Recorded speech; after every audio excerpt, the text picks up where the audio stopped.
ఆయనకి రాజశబ్దం ఎక్కడి నుంచి వచ్చింది? రాజ అన్న శబ్దం ఎక్కడైనా వాడితే అది సాధారణంగా విష్ణువు పట్ల ఉంటుంది తప్ప శివుడి పట్ల ఉండదు రాజశబ్దం. శివుడికి నటరాజు. ఏ తత్వం చేత నటరాజు? ఉత్తినే అలా నాట్యం చేస్తూ ఉంటాడు, అది కాదు దాని అర్థం. పౌరాణికంగా అయితే పార్వతీ పరమేశ్వరులకు చర్చ వచ్చింది. నేను కదా కదలికలన్నీ. యాదేవీ సర్వభూతేషు లజ్జారూపేణ సంస్థిత, యాదేవీ సర్వభూతేషు క్షుధారూపేణ సంస్థిత, యాదేవీ సర్వభూతేషు శక్తి రూపేణ సంస్థిత. నేను కదా నృత్యం, కదలికలు నావి కదా శక్తి. నువ్వా నేనా? పోటీ వచ్చి ఇద్దరూ నృత్యం చేస్తున్నారు. ఆయన ఏం చేస్తే ఆవిడ వచ్చేసింది. ఎలా? శ్రీ మహావిష్ణువుని న్యాయ నిర్ణేతగా పెట్టారు. పరమశివుడు ఏం చేశాడంటే చూసి గెలుపెవరిదో నిర్ణయించాలని కుంకుమ పాత్రలో కాలి బొటనవేలు ఉంచి కాలు పైకెత్తి అమ్మవారికి బొట్టు పెట్టాడు.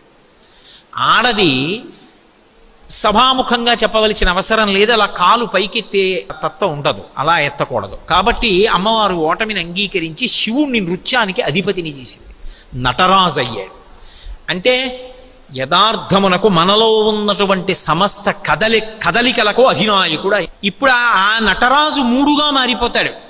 ఆయనే సృష్టికర్త, ఆయనే స్థితికర్త, ఆయనే ప్రళయకర్త.